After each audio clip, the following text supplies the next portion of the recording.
Good morning बच्चों। आज हम पढ़ेंगे पारिवारिक जीवन चक्र की विभिन्न अवस्थाओं में समय, शक्ति एवं धन की मांग। सबसे पहली अवस्था है प्रारंभिक अवस्था। इसमें जो उप अवस्था है वो है स्थापत्य काल। इसमें जो समय की मांग है वो कम से अधिक की ओर जाएगी, क्योंकि जो भी समय व्यक्ति है जैसे जैसे उसकी गृहस्थी बनती है वैसे वैसे समय की मांग अधिक होने लगती है। घर की साफ सफाई, विभिन्न कार्यों बढ़ने लगते हैं। पर शुरुआत में क्या होते हैं, समय की मांग कम होती है, तो कम से अधिक की ओर चलती है, क्योंकि जो महिला है वो गर्भावस्था धारण करती है। इस कारण भी समय की मांग अधिक हो जाती है। शक्ति की मांग कम रहती है, क्योंकि जो महिला है वो जो उसकी उम्र नई है उस कंडीशन में उसकी शक्ति की मांग कम होती है। वह विभिन्न कार्यों को बहुत ही आसानी से कर लेती है। परिवार में सिर्फ 2 ही लोग रहते हैं, जिसके कारण शक्ति की मांग बहुत कम होती है। धन की मांग भी बहुत कम होती है। परंतु इस अवस्था में क्या है, जो पति पत्नी हैं वो बचत और विनियोग बहुत अच्छे से कर सकते हैं, क्योंकि इस समय पे धन की मांग बहुत कम होती है और आय अधिक होती है। ऐसी कंडीशन में व्यक्ति बचत कर सकता है और भविष्य के लिए विनियोग कर सकता है, ताकि उसकी भविष्य की आवश्यकताएं पूरी हो सके। नेक्स्ट है विस्तार की अवस्था। इसमें सब जो इसकी उप अवस्था है उसमें है संतानोत्पत्ति एवं बच्चों का पालन पोषण। संतानोत्पत्ति, बच्चों का जन्म होता है, उनका पालन पोषण किया जाता है। बच्चे बहुत छोटे रहते हैं, पूरी तरीके से परिवार पे डिपेंडेंट रहते हैं। बच्चों का जन्म होना, प्रसव का खर्च, ये सारी चीज़ें क्या है, प्रसव का जितने भी हैं दवाइयाँ, ये सारी चीज़ों हैं। और इसके अलावा बच्चा बहुत ज़्यादा छोटा रहता है, पूरी समय वह माँ को बच्चे की देखभाल करनी होती है, जो कि कभी कभी ऐसा होता है कि माँ अपनी पूरी नींद तक नहीं ले पाती है। इस कारण, क्योंकि बच्चा पूरी तरीके से माँ पे डिपेंडेंट है, वो माँ पे पूरी तरीके से आश्रित है, तो इस कंडीशन में जो समय की मांग है वो बहुत अधिक हो जाती है। शक्ति की मांग भी बहुत अधिक हो जाती है, क्योंकि महिला के पास बहुत सारे कार्य होते हैं। वो शारीरिक और मानसिक दोनों रूप से थकी हुई होती है। इसके अलावा कभी कभी जो नींद न पूरे होने और अन्य कारणों से भी, काम की अधिकता के कारण जो महिला है उसे तनाव हो जाता है, तथा वह थकान से भरी हुई होती है। ठीक है, तो जो शक्ति की मांग है वो इतनी अधिक होती है कि जो महिला है, ये जो भी परिवार है, वो शारीरिक और मानसिक पूरी तौर से थका हुआ होता है, और शारीरिक और मानसिक दोनों रूप से उसके लिए कार्य बहुत अधिक होते हैं। नेक्स्ट है धन की मांग। धन की मांग भी बहुत अधिक होती है, क्योंकि घर में जो डिलीवरी का खर्च है, दवाइयों का खर्च है, बच्चे का खर्च है, उसके कपड़े, उसके हर एक चीज़ की व्यवस्था, इन सब में धन की मांग बहुत अधिक होती है। नेक्स्ट है प्राथमिक विद्यालय की अवस्था।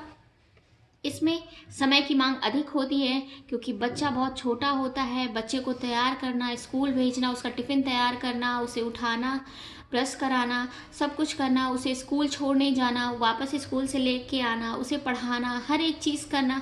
इसके अलावा ये सारे तो कार्य अधिक होते ही, ये तो होते ही हैं। इसके अलावा जो घर के बेसिक कार्य हैं वो भी बने रहते हैं, इसलिए समय की मांग बहुत अधिक होती है। जब समय की मांग अधिक होती है तो शक्ति की मांग भी अधिक होती है, क्योंकि इन जितने भी कार्य हैं उनमें माँ को स्वयं सम्मिलित होना पड़ता है। बिना माँ के सम्मिलित हुए कार्य नहीं हो पाते हैं। ठीक है, नेक्स्ट है धन की मांग। धन की मांग भी अधिक होती है, क्योंकि बच्चा कम से अधिक की ओर बढ़ता है, इसलिए जैसे जैसे उसकी क्लास बढ़ती है वैसे वैसे उसकी जो धन की मांग है वो बढ़ती जाती है। नेक्स्ट है उच्च विद्यालय की अवस्था। इसमें भी क्या होता है, समय की मांग अधिक होती है। बच्चे का स्कूल, ट्यूशन, ये सारी चीज़ों की व्यवस्था करना, इसलिए समय की मांग अधिक होती है। शक्ति की मांग भी मध्यम अधिक होती है। इसका रीज़न ये है कि बच्चा इस समय पे स्वावलंबी हो जाता है, वो अपने आप से स्कूल के लिए तैयार होना, सारे कार्य करना वो खुद से कर लेता है। ऐसी कंडीशन में जो शक्ति की मांग है वो मध्यम अधिक हो जाती है।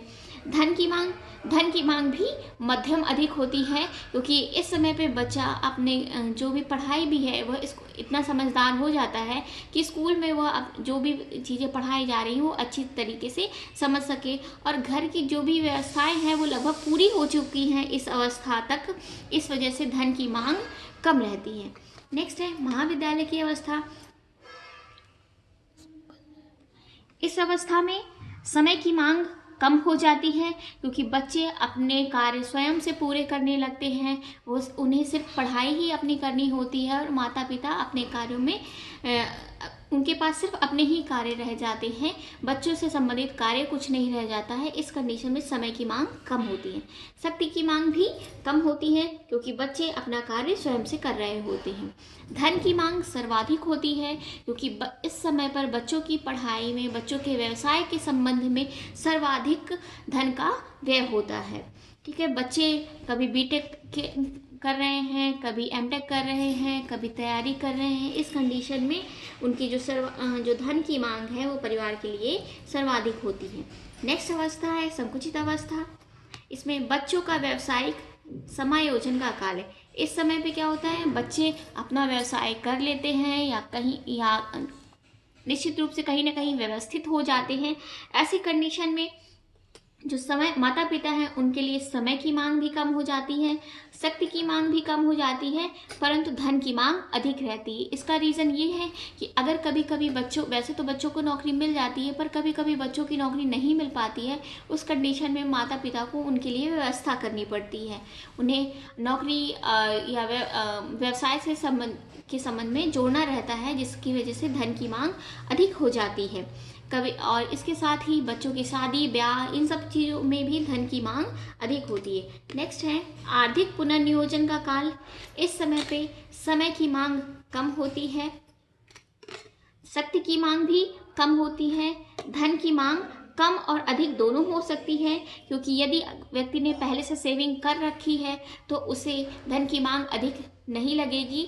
ठीक है, धन की मांग उस समय कम हो जाएगी, परंतु अगर व्यक्ति ने के पास सेविंग नहीं बची हुई है उस कंडीशन में उसकी धन की मांग अधिक हो जाएगी। या फिर जैसे कोई बीमारी या अन्य चीज़ों में जो भी खर्च है उस कंडीशन में उसकी धन की मांग अधिक हो जाएगी। सेवानिवृत्ति का काल। इस समय पे समय की मांग भी बहुत कम होती है। व्यक्ति के पास इतना समय रहता है कि वह सिर्फ अखबार पढ़ने, पुस्तकें पढ़ने, टहलने, घूमने, बागवानी करने इन सब चीज़ों में अपना समय को व्यतीत करता है।